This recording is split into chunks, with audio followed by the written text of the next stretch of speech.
So first off, thank you so much again for chatting with us. We're just super excited to dive in and talk to you about a bunch of amazing things. So as you know, the focus of this interview series is the many ways into publishing.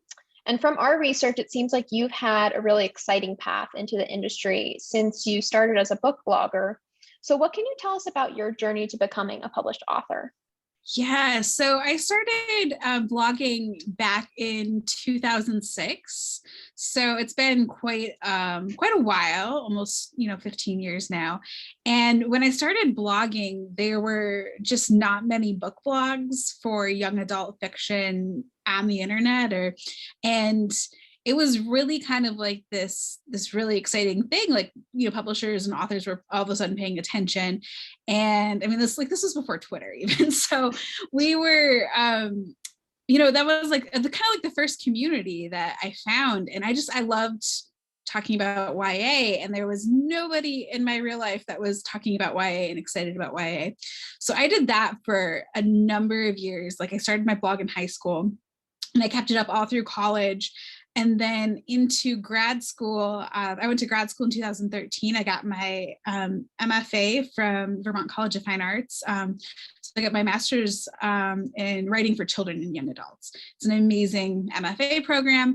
And that was kind of when I started to shift a little bit. Like, I was still blogging, but I would say that's like when I really started taking my own writing seriously. So I'd always been really interested in young adult publishing, and I just wanted to work in the field in any way possible. And for a long time, I thought I wanted to work in publishing, but as we know, there are a lot of barriers to people who, aren't already in New York City or don't have a lot of, financial backing to like actually get into publishing. So it didn't work out for me when I was in college and right after college. And so I thought, like, okay, I'm going to like really start taking my writing very seriously. And I enrolled at a VCFA, and it was, a wonderful 2 years. I learned so much. And then once I graduated, I was still writing, and I was finishing up a novel that I wanted to query. But my blog also kind of fell to the wayside because, just the nature of like internet and media, things change. So I started working for Book Riot around that time, actually, as I was querying my novel.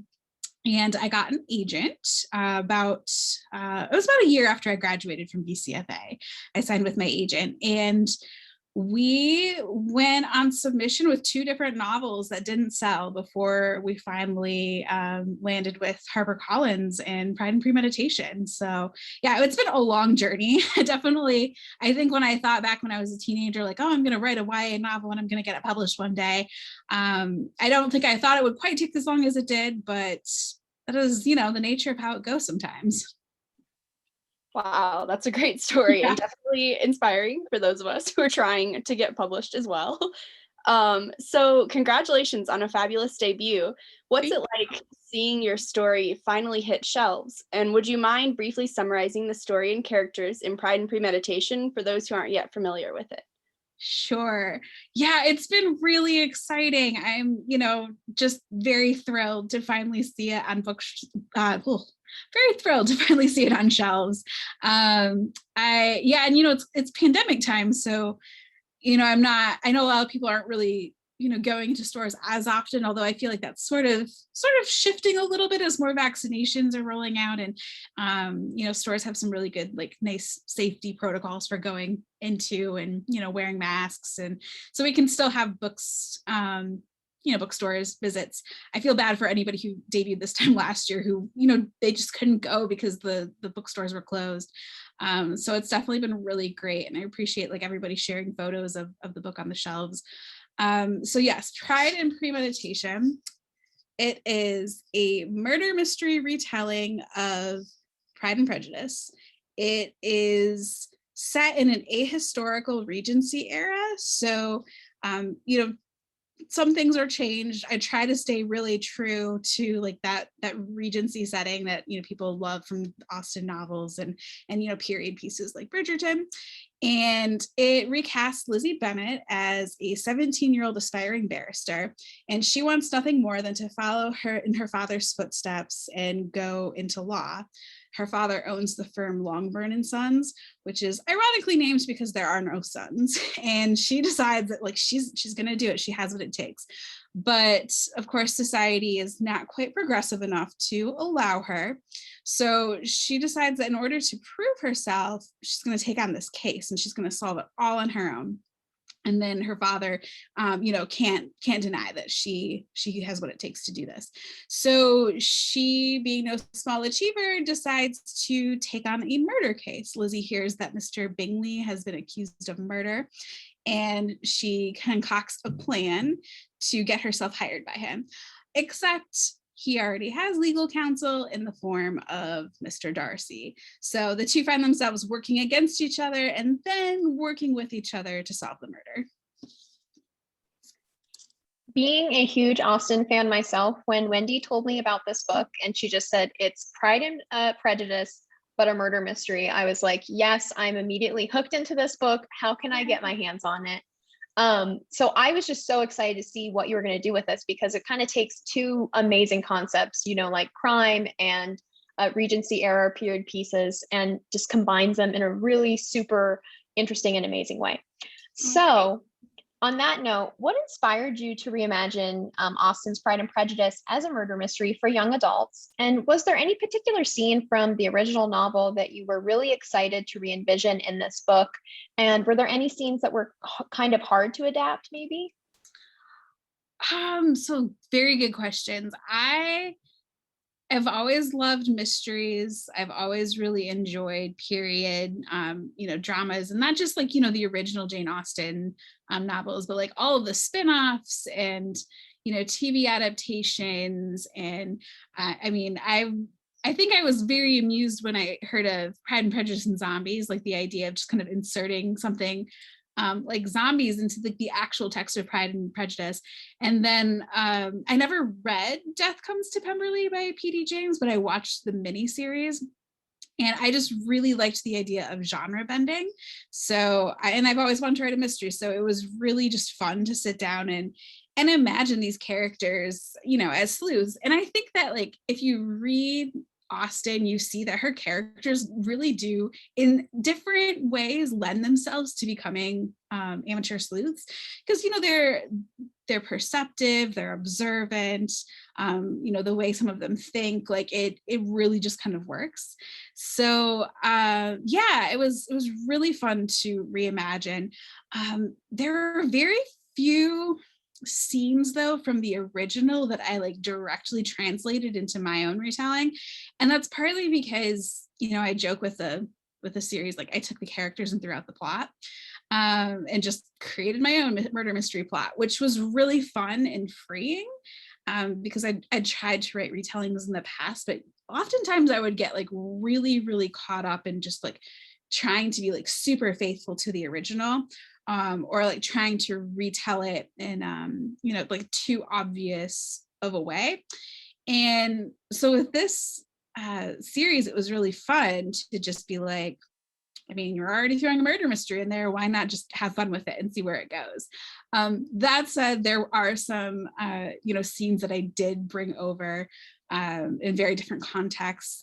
So when Mr. Collins proposes to Lizzie, you'll find that scene in there. And that one was kind of fun to write, because I like, Lizzie's just, but in both, the original, but like also in my imagining, she's not having it at all. And one of the things that I actually did was I read that scene right before I sat down to write my version of it, and I was just like underlining all of the ways that she was telling him no, like this is not going to happen. And it was really fun to like reimagine and re-envision it with my version of the characters. So that was really fun. I'm trying to think if there's anything that was like difficult, but if something from the original didn't serve me, I just kind of threw it out. So that was kind of freeing. Yeah, that makes sense. And that scene was definitely fun to read as well. Thanks. So you kind of already talked about this, but since Pride and Premeditation is set in Regency era England, what was your research process like? And did you discover any interesting facts that you can share with us? Yeah. So I definitely thought that I was being clever by writing it a historical Regency setting, I was like, I won't have to do as much research, but spoiler alert, I ended up doing a lot of research. And that was, it was great. I like doing research. I found that during this, I like doing research, but I don't like being held to like historical facts if my creative vision doesn't always align. So I had to learn to be like really strategic with what I broke with when it came to historical accuracy. And that, just required a lot of research. So I, would know what I was going against. And I mean, like the first place that I started was, just Regency, Georgian era law, crime, punishment, which was really, really fascinating because their view of the legal system back then was very different from a lot like what a lot of us, imagine is law and order and justice.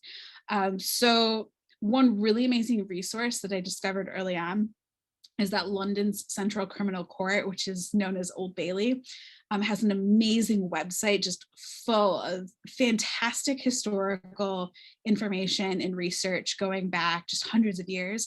And in fact, you can read like actual transcripts of most, if not all of the cases that went through the court from like the late 1600s, I believe, to like 1913 or 1917, like early 20th century, which is really incredible. So I was just like, searching by my time frame and then like by the types of cases, and then you just pull them up and you can read them. And in many instances, there's no defense attorneys. It's not like, courtroom TV that we see now. If something happened, like if a crime occurred, it was like, well, round up all of the witnesses, round up everybody who's involved, haul them into, the courthouse, and then just like let everybody talk and tell like, okay, this is what happened from my point of view. And then basically whoever was the most convincing or the most privileged or, whatever, they won the case. So not exactly the best legal system, but it was certainly interesting. And I read so many cases. I kind of had to like stop myself and be like, okay, you actually have to like transition into writing now. But I could have kept reading a lot of those cases for a long time. I bet some of them are super, super interesting just to read through. Yeah, that's gotta be so intriguing. And speaking of one of the sleuths in your book, we'd kind of be remiss if we didn't talk about Darcy, because he's arguably Austen's most beloved romantic interest for a reason. I'm a huge Darcy fan, so I'm not here to argue with anybody. But what was it like bringing his character to life in this reimagining? Obviously, he's not exactly the same Darcy that we know from Austen's novel. So how was it like playing around with that and his kind of back and forth relationship with Lizzie, which so many fans love to see just brought to screen or page again and again? Yeah, it was, it was fun because I love Darcy. I think that he's a great Austen hero because he's somebody who, if you read the original and you like read very carefully, I don't actually think he's a very bad person from the very beginning. Like he does not, he comes across as like over it, and Lizzie makes a snap judgment about him. And I think a lot of times people are like, oh, he's so haughty, he's so, he's so terrible. But then like I read him and I'm like, no, he just, he made a bad first impression. Like we all are capable of doing that. But then like throughout the book, like he's very consistently a good guy. And when he's wrong, he like admits it and he takes time to learn, and he's not perfect. His first proposal to Lizzie's, not exactly romantic, but I don't think he's a bad guy. So I was excited to write him, but also a bit nervous. And, one of the things that my editor and I actually talked about when it came time to revise was, this is a version of Darcy that's younger. And, because this is for teens. So one thing that we talked about was just kind of drawing out his, his vulnerabilities a little bit more. So he's not like this, sort of lofty, impenetrable, arrogant type of person. And that was kind of fun. Like it kind of took me a couple of rounds of revision to get him right. But I think that, one of the reasons why he and Lizzie clash so much is because they're very, very similar, albeit and very, their presentations are very different, but like at their core, they're very similar. So yeah, it took me probably a couple of rounds of revisions to just like get him right, but it was kind of fun to explore like, his insecurities, as Lizzie sees them, and how that kind of feeds into how they interact with each other. So I hope readers like this version of him. I like him a lot. I definitely. Yeah, I was gonna say, I think you nailed it. Thanks. Absolutely. And you added some really nice, like, swoon-worthy moments that aren't in the original book that are just all yours, that I think readers are gonna be really excited to get to read. So I think you did a great job. Thanks. Yeah, the banter between them is definitely one of my favorite parts of the book. I love it so much. Yay, thank you.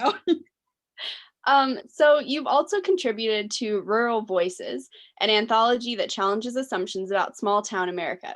So how does your writing process differ when writing short stories versus novels? When it comes to plot construction, do you like to plan everything out first or just go with the flow? I am definitely a plotter in all things. I mean, especially when it comes to novels, because I have a real tendency to just like write and kind of go in circles. So I like to say that, I plot so I have like a direction or a goal to be writing towards. That's kind of why, like, if I'm sitting down to write a novel, I have to have a very good idea of how it's going to end in order to just sit down and actually make progress in a draft.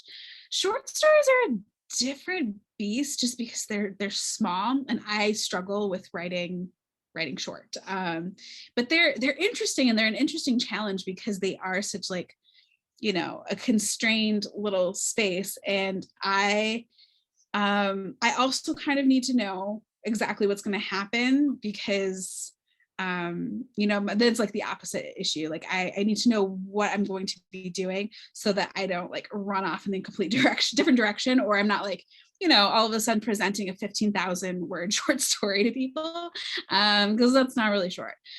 So with Rural Voices, it was kind of interesting because I just had like this collection of experiences and this idea for a character that I was trying to write. And I felt like I had two very different ideas that I wanted to kind of combine into one. And so I had written early drafts where they were just very long and rambling. And I wasn't really sure if it was going to become a short story, if it was going to become a novel. Like, I didn't have any, like publishing business plans for that. I was just kind of writing. And then my friend Nora Shalloway Carpenter, who edited Rural Voices, came to me and said, like, I really want to put together an anthology about rural experiences. And I was like, cool, I volunteer. Like I just invited myself, which, is not normally how it is done, but she was like, yeah, come on board. So she was like, do you have something for this? And I said, I think I do, but it's going to need some work. And so I actually sent her like the first, I want to say like 3 pages. It was maybe 1,500 words of what I had. And she actually included it in the proposal that went around on submission. And so when it was purchased by Candlewick, the editor actually wrote and was like, oh yeah, you left it on such a cliffhanger with that short story. I can't wait to read the rest. And then I was like, oh crap, I have to write this. I have to like not just write this, but I have to like revise it, and I have to like make it all fit, and I have to make sure that it's not grossly over 5,000 words.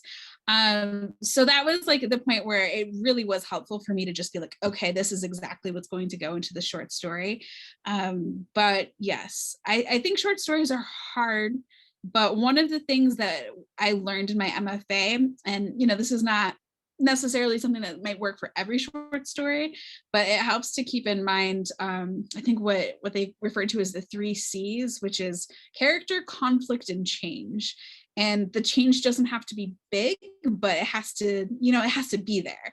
So those were kind of like the guiding principles for me as I was sitting down to revise the short story, just kind of focus in on those 3 things. And the result was, Best in Show, which was only a little bit over 5,000 words. They didn't make me cut, so thank goodness for that. I love that. So now for a couple fun questions. Wendy and I are dying to know, from the legendary Elizabeth Bennet to the charming Emma Woodhouse, which Austen heroine most closely resembles your personality and why? I would probably say Eleanor Dashwood, because she is the type of person who likes to have like all of her ducks in a row. She knows what's going on.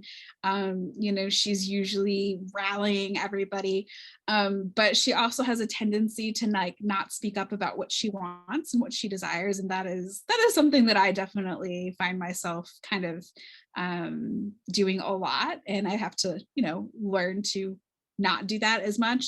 But I do love Eleanor too, just because she's very sensible, but she has like, she runs deep.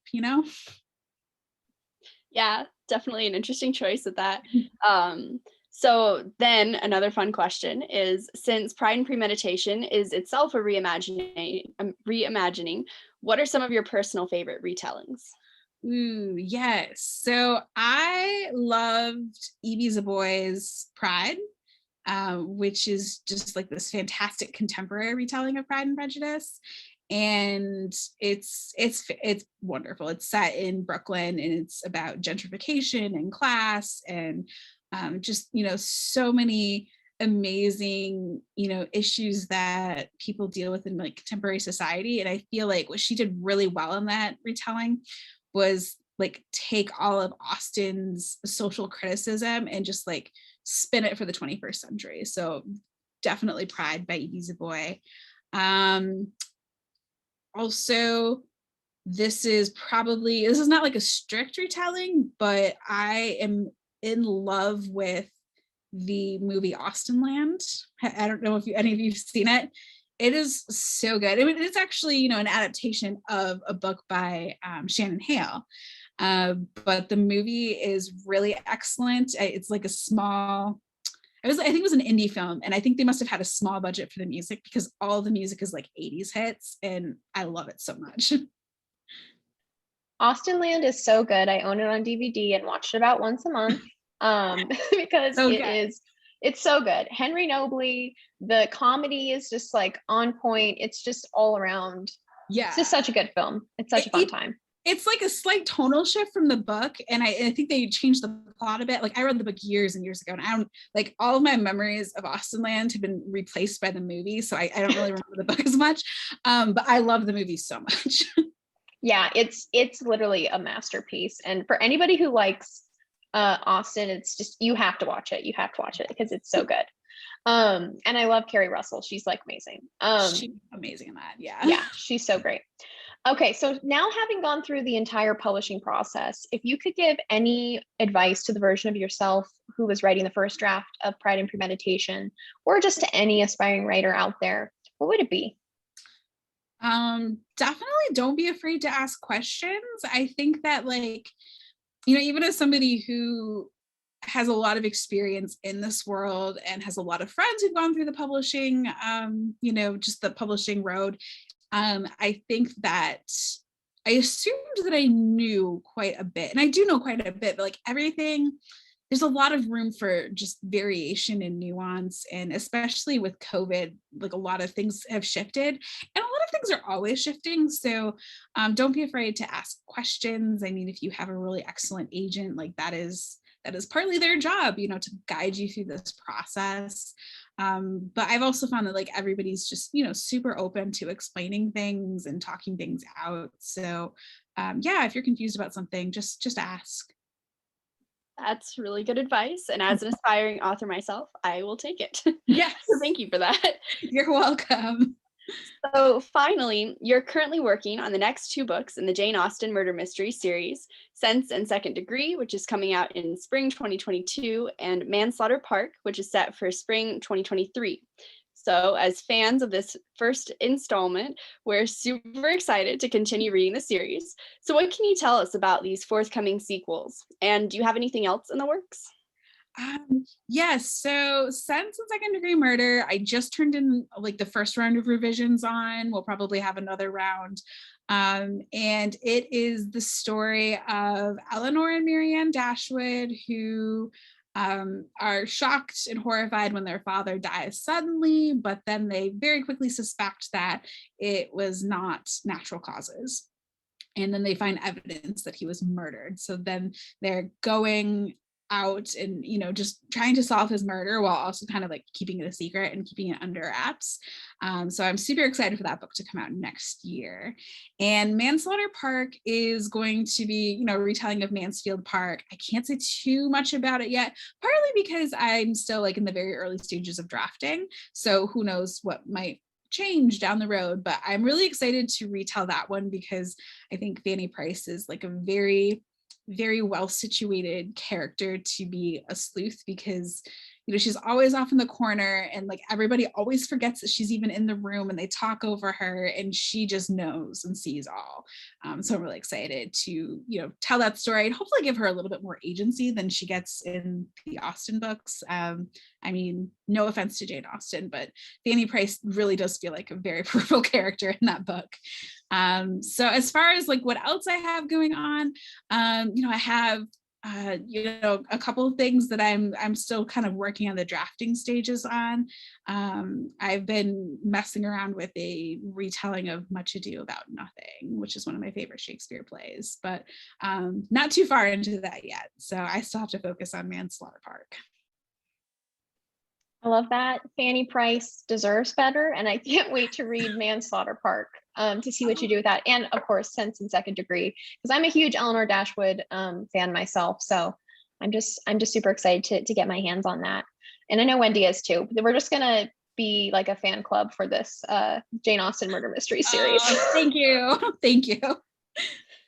So I think that's pretty much it in terms of questions that we have for you. Is there anything else you want to share before we wrap things up? I don't think so, but thank you so much for having me.